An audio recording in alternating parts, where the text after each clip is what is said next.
شروع اللہ کا نام لے کر جو بڑا مہربان نہایت رحم والا ہے۔ اے پیغمبر صلی اللہ علیہ وآلہ وسلم، لوگوں سے کہہ دو کہ میرے پاس وحی آئی ہے کہ جنوں کی ایک جماعت نے اس کتاب کو سنا تو کہنے لگے کہ ہم نے ایک عجیب قرآن سنا جو بھلائی کا رستہ بتاتا ہے، سو ہم اس پر ایمان لے آئے، اور ہم اپنے پروردگار کے ساتھ کسی کو شریک نہیں بنائیں گے، اور یہ کہ ہمارے پروردگار کی شان بہت بلند ہے، وہ نہ بیوی رکھتا ہے نہ اولاد، اور یہ کہ ہم میں سے کوئی بے وقوف اللہ کے بارے میں جھوٹ گھڑتا ہے، اور ہمارا یہ خیال تھا کہ انسان اور جن اللہ کی نسبت جھوٹ نہیں بولیں گے،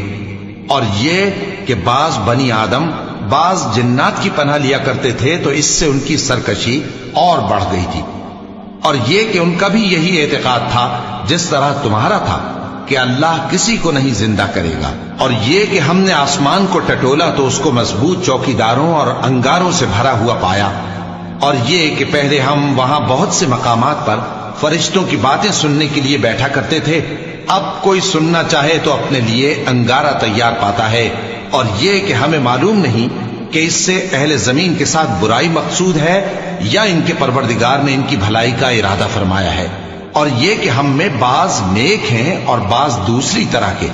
ہمارے کئی طرح کے مذہب ہیں، اور یہ کہ ہم نے سمجھ لیا ہے کہ ہم زمین میں خواہ کہیں ہوں اللہ کو ہرا نہیں سکتے اور نہ بھاگ کر اس کو تھکا سکتے ہیں،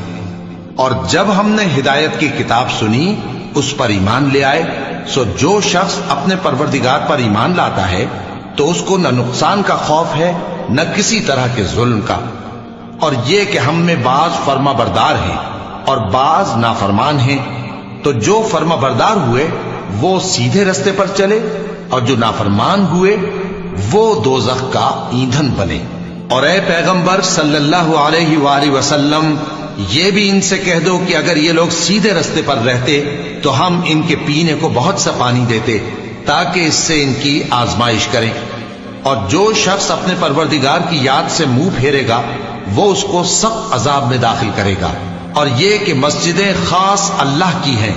تو اللہ کے ساتھ کسی اور کی عبادت نہ کرو، اور جب اللہ کے بندے یعنی یہ پیغمبر صلی اللہ علیہ وآلہ وسلم اس کی عبادت کو کھڑے ہوئے تو کافر ان کے گرد ہجوم کر لینے کو تھے۔ اے نبی صلی اللہ علیہ وآلہ وسلم، کہہ دو کہ میں تو اپنے پروردگار ہی کی عبادت کرتا ہوں اور کسی کو اس کا شریک نہیں بناتا، یہ بھی کہہ دو کہ میں تمہارے لیے نہ کسی نقصان کا اور نہ نفع کا کچھ اختیار رکھتا ہوں، یہ بھی کہہ دو کہ اللہ کے عذاب سے مجھے کوئی پناہ نہیں دے سکتا اور میں اس کے سوا کوئی جائے پناہ نہیں پاؤں گا، ہاں اللہ کی طرف سے احکام کا اور اس کے پیغاموں کا پہنچا دینا ہی میرے ذمہ ہے،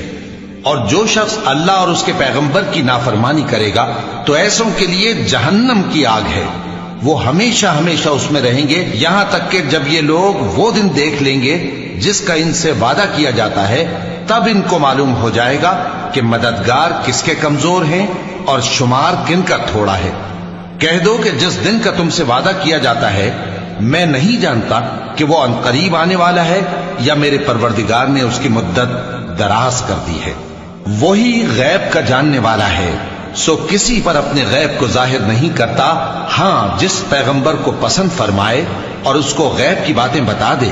تو اس کے آگے اور پیچھے نگہبان مقرر کر دیتا ہے تاکہ معلوم فرمائے کہ انہوں نے اپنے پروردگار کے پیغام پہنچا دیے ہیں،